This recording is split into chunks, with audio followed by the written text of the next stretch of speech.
Hello दोस्तों, आज हम मूवी एक्सप्लेन करने वाले हैं जिसका नाम है क्रैक। और ये मूवी काफ़ी लोगों को पसंद आ रही है क्योंकि ये मूवी इंडियन सिनेमाग्राफी में ऐसी मूवी पहली है जो कि स्ट्रीम स्पोर्ट्स फिल्म के जरिए है, जिसकी मेन लीड है विद्युत Jaiswal. So without any wasting time चले आते हैं अपने मेन थीम पे। कहानी की शुरुआत होती है सिद्धू से, जो कि ट्रेन में कुछ टपोरी के साथ स्टैंड करने की शर्तें रखता है, लेकिन उसके पिताजी इस स्टैंड से बहुत परेशान होते हैं क्योंकि अपने बड़े बेटे से इसी स्टैंड के चक्कर में उसकी मौत हो गई थी। इसलिए अपने दूसरे बेटे को खोना नहीं चाहते थे, इसलिए उसे बार बार स्टैंड करने के लिए मना करते थे। लेकिन सिद्धू जो है बहुत दिनों से प्रैक्टिस कर रहा था क्योंकि उसे एक पोलैंड में होने वाली स्ट्रीम स्पोर्ट्स थी और उसका ड्रीम था कि स्ट्रीम स्पोर्ट्स में वो ज़रूर भाग ले, क्योंकि उसके भाई का भी यही सपना था। इसीलिए उसने दिन रात मेहनत करता था और इसके लिए अपने घर पर किसी को भी नहीं बताया था कि वह स्ट्रीम स्पोर्ट्स में भाग लेने वाला है।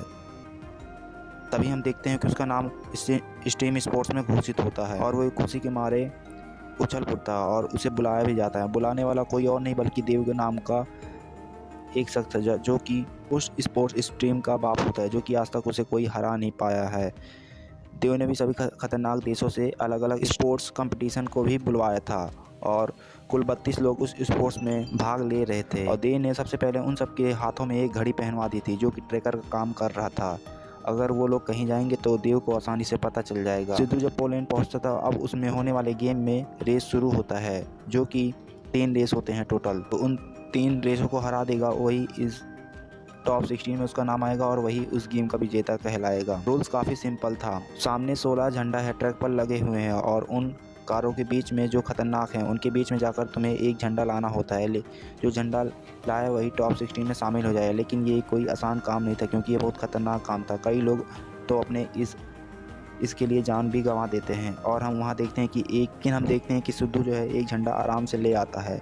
और फिर सीन चेंज होता है। हम देखते हैं कि आलिया नाम की लड़की जो कि सिद्धू को बहुत पसंद आती है, लेकिन आलिया वहाँ की एक इन्फ्लुएंसर थी और वो पहले ही बोल सके थे तुम मेरे पर लाइन मत मारो क्योंकि तुम मेरे लिए अच्छे नहीं हो। लेकिन फिर भी सिद्धू को बहुत पसंद थी।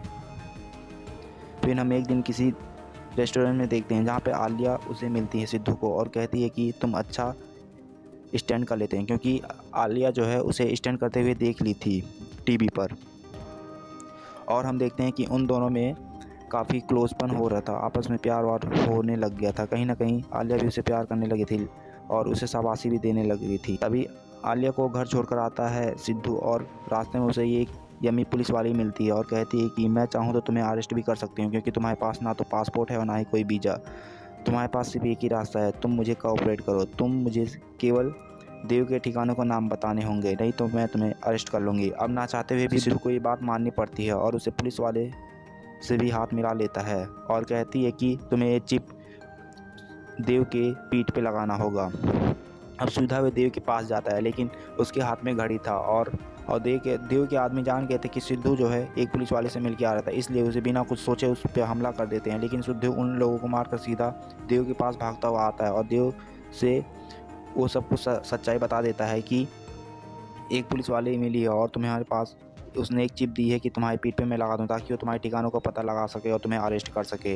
तभी सिद्धू उसका सच जानकर बहुत इंप्रेस होता है और कहता है कि तुम काफ़ी ईमानदार लगे हो और काफ़ी वफादार भी हो। अब इधर हम फ्लैशबैक में देखते हैं कि यमी ने जो चिप दिए थे एक ही, लेकिन एक चिप सिद्धू की पीठ पे पहले से ही लगा दिए थे, जिससे ट्रैक करके सिद्धू और देव के ठिकाने पर पहुंच जाती है और देव को गिरफ्तार कर लेती है और उसके देव के ठिकानों पर कई जगह छापेमारी भी करती है।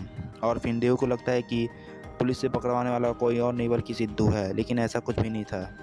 आलिया जो है उससे पहले से पुलिस वाले से मिली हुई थी और ये बात किसी तरह सिद्धू को पता हो जाती है, इसलिए सिद्धू जो है आलिया से नहीं बोल रहा था। और इधर हम रहस्य में और कुछ पता चलता है जहाँ पे हमें एक मार्ग नाम के आदमी को देखते हैं जो कि गेम का पूरा मालिक होता है। और उसे जब पता चलता है कि देव स्मगलिंग और ड्रग्स और उल्टे सीधे काम करता है तो उसे बहुत बुरा लगता है, क्योंकि देव उसी का गोद का लिया हुआ बच्चा है और वो नहीं चाहता था कि ऐसे काम करे और उसका मेन फोकस है था कि मैदान पर जो हो रहा है वही रहे। लेकिन हम देव को देखते हैं कि वो उल्टे सीधे काम करना चाहता था ताकि वो अपना खुद का एक राज बना सके। अब इधर हम देखते हैं रेस का दूसरा भाग शुरू होता है, जिसमें ये रेस काफ़ी रोमांचक होने वाला था क्योंकि इसमें एक खतरनाक कुत्ते होते हैं और खतरनाक कुत्ते बहुत खतरनाक होते हैं जो कि जंगली कुत्ते होते हैं। किसी आदमी के पीछे पड़ गया तो उन्हें जिंदा खाए बिना नहीं लौटते थे। अब सिद्धू जो है उसे एक पार्टनर की ज़रूरत थी। तभी वहाँ आलिया आती है और कहती है कि तुम मुझ पर एक बार और भरोसा कर सकते हो। और इधर हम यमी को देखते हैं कि सिद्धू को बुलाती है और उसे पूरी सच्चाई बताती है। हमारे भाई की मौत किसी कैफ़े में नहीं हुई थी, बल्कि उसे जानबूझकर कोई मारा था। ये जानकर सिद्धू को बहुत गुस्सा आता है और उसे लगता है कि अभी तक की उसकी भाई की जान उसकी गेम में गई थी, लेकिन ऐसा कुछ भी नहीं हुआ था। अब इसलिए उसे उस गेम में खेलने की बहुत ज़्यादा जिज्ञासा हो गई थी।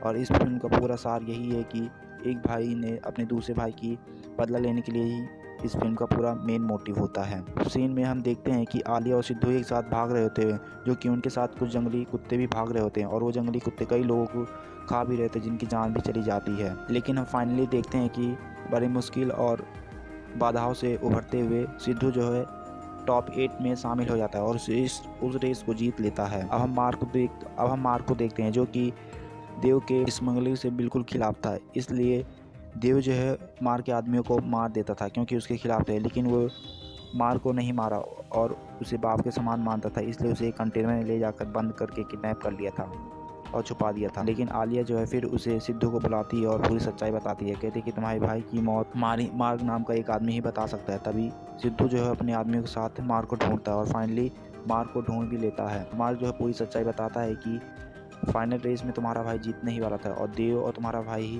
फाइनल रेस में थे। लेकिन देव को लगता था कि तुम्हारा भाई जीत जाएगा रेस, इसलिए उसे जलन के नाते तुम्हारे भाई की पैराशूट पे उसने छेड़खानी कर दी, जो कि हेलीकॉप्टर से कूदने पर उसकी पैराशूट नहीं खुली। इसलिए जब वो हेलीकॉप्टर से छलांग लगाया तो उसकी मौत हो गई। अब इधर जो है हम सिद्धू और देव के बीच में देखते हैं, जो कि 8 लोग जो शामिल थे। देव जो है उन लोगों को मार दिया था क्योंकि कहता है कि ये लोग तुम्हारी मार के ढूंढने की मदद किए थे, इसलिए मैंने मार दिया था और जो रेस होगा हम दोनों के बीच ही होगा। सिद्धू बिल्कुल रेडी था उसके साथ मैच खेलने के लिए और रूल काफ़ी सिंपल था। सबसे पहले उन्हें पहाड़ियों से साइकिल लेनी थी और एक सीधा झंडा लेना होता था, कहीं से लाना होता था, जो कि ख़तरनाक जगह पर झंडा होना था।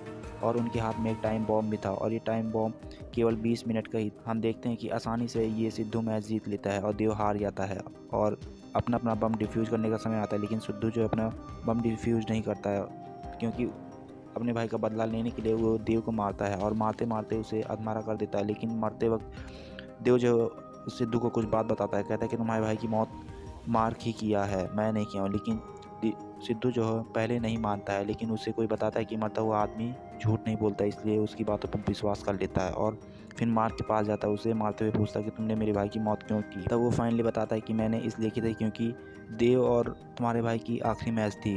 मुझे लगता था कि तुम्हारा भाई इस मैदान को नहीं संभाल पाएगा, इसलिए मैंने उसके ट्रैक सूट में मैंने खुद छेड़खानी की थी ताकि तुम्हारा भाई खुद मर जाए उस हेलीकॉप्टर से कूदकर। तभी जो है सिद्धू को गुस्सा आता है और वो अपना हेलीकॉप्टर से कूद जाता है और जिस हेलीकॉप्टर में वो दोनों बैठे होते हैं अपने कूदने के बाद उसे डिफ्यूज़ करवा देता है और मार्क जो है मर जाता है और ये फिल्म यहीं पे ख़त्म हो जाती है। गाइस आपको वीडियो ज़रा सा भी पसंद आए तो एक लाइक और सब्सक्राइब किए बिना बच जाएगा, क्योंकि गाइस ये मेरा नया चैनल है, पुराना चैनल मेरा टर्मिनेट हो गया guys. Thank you guys, bye bye, see you again guys.